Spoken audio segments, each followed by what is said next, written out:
Apple just released tvOS 17, and there are some cool features with it. One of them is FaceTime. So now you can FaceTime people right from your Apple TV. So we're going to take a look at that and some of the other new features. First is one of the biggest changes, and that's to the control center. Apple did update the app screen. There's now 6 wide instead of the previous 5. Now I know there's a lot of people out there who are not even familiar with the control center. My wife and kids, they only know that as the place to power off the TV or to switch accounts. But there's a lot more that you can do from there. Now to access the control panel, you do a long press on the little TV icon, and then that's going to bring up the control panel. From here, you'll see there's the giant power button. There's the network status that it's showing it's on Wi-Fi. I don't know why that's there, because it shouldn't change if it's in your house. So it kind of seems like a little wasted icon there, but there's a do not disturb button that will turn off any notifications to the TV.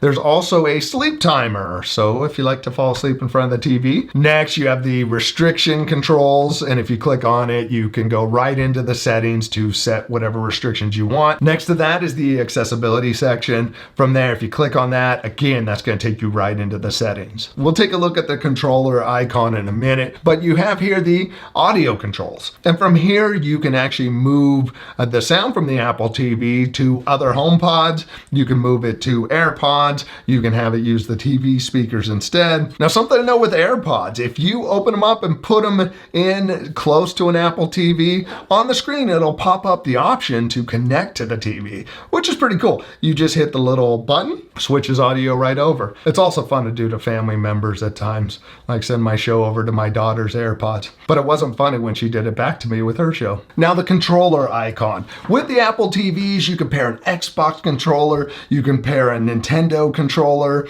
you can pair a PlayStation 5 controller, and various other controllers that are out there. If you click on the controller icon, if you don't have any controllers paired, you could click on more details, and then it's going to tell you how to pair each individual controller, and then from there you could go in the settings and do it. Now, if you put your controller into pairing mode, and then go and click that control icon, it might pop up on the screen like my Xbox did. And once that pops up, you connect there. Once you have a controller paired and you click on that icon, you see the controller, and then below that you see the settings. So you can hop to settings quickly. Now, if you go into the control center and then move over to the left, you have smart home controls. You have all your cameras at the top, and then you have your scenes. And this is like all the scenes I made. You don't have any choices in adding individual accessories. Now, if you do want to control an accessory and you have a camera in that room, you can select that camera and then select the accessories that are in that room. The only thing that's bad about that is you need to have a camera in each of the rooms you want to be able to control. When you go to the control center, to the right are your different users. And if you don't have different users set up, I highly recommend it. It's so nice having everyone's content split out. Now, tip, this isn't a new feature, but it is a nice feature. You can turn on voice recognition so that when you say, switch to my profile, it knows to switch to your profile. The way you turn on recognize my voice is you go into the settings, you go to users and accounts, select your account, then scroll down to recognize my voice, turn that on, and from there you're going to need to give the Apple TV with this new update, you can automatically switch to your profile. So that's nice. Not anyone can just connect their phone to your account. It is your iCloud account and your voice. With this new update, you could automatically switch to your profile using your phone. Go to Control Center, open up the remote app, pick the TV you want to control, and when you power it on, it's going to switch over to your profile. When paired with the HomePod 2, you can take advantage of enhanced dialogue. With sound effects and music and shows, it can be hard to hear. Enhanced dialogue separates the dialogue from the background noise and brings it forward in the center audio channel. Now, another big thing with tvOS is the Siri improvements. Before, with Siri, any of your requests had to do with content. And the way you access Siri on the new remotes is just hold down the button on the side and make your request. A great way to find movies and any other other content you watch. But it hasn't been good for getting any general information beyond that. Now Siri can handle more general questions. Some of the questions I asked were, how many days until Christmas? What is the weather? I asked what time it is in the UK. I got to show some love to the UK folks. There's a lot of you that watch, so thank you. I asked random questions that popped into my mind, like, tell me about the Statue of Liberty, and then tell me about surfing. And then my mind went blank and I had no other questions.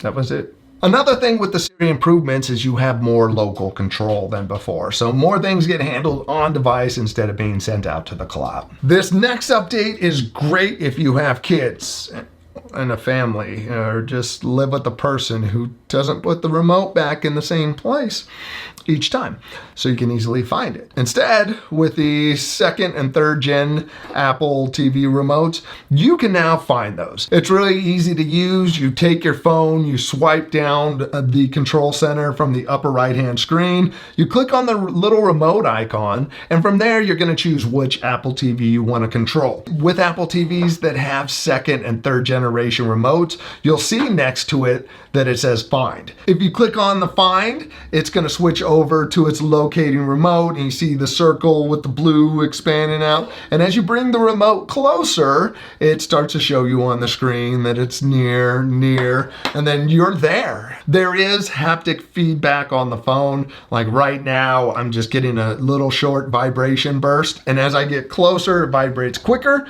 and then just does a solid vibration when you're next to the remote. Apple has some of the best screensavers out there, and tvOS 17 adds a couple of more. But now you could use your photos and memories as a screensaver. This next update allows you to turn your Apple TV into a karaoke machine. If you have an Apple TV 4K that's from 2021 or newer, when you're playing a song, you'll see a microphone icon. You can go up to that icon, click on it, and adjust the vocal levels of the song you're playing. You can take the vocals all the way out, just so you can take the lead instead.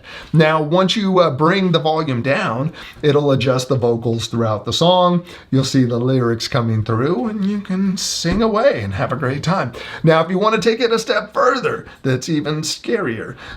You can use your phone or your iPad as a camera, and your face will be up on the screen. The way that works is you click on it, you accept on either your iPad or your phone to connect it and use it as a camera. Next, let's talk about FaceTime. This is one I didn't see coming to the Apple TV. I just figured they weren't going to do it. But they did, and they did it in true Apple fashion. You can't FaceTime with some $49 camera. No way. You have to use a $1,000 phone or an iPad. But it makes sense. When I think about it, in order to have the same kind of FaceTime experience across your devices, you just use the same devices. Now, when you select FaceTime, you'll see you could select your account, and from there, you can pick what device you want to use and then give it permission. So I can click on my phone, and then it can become my camera.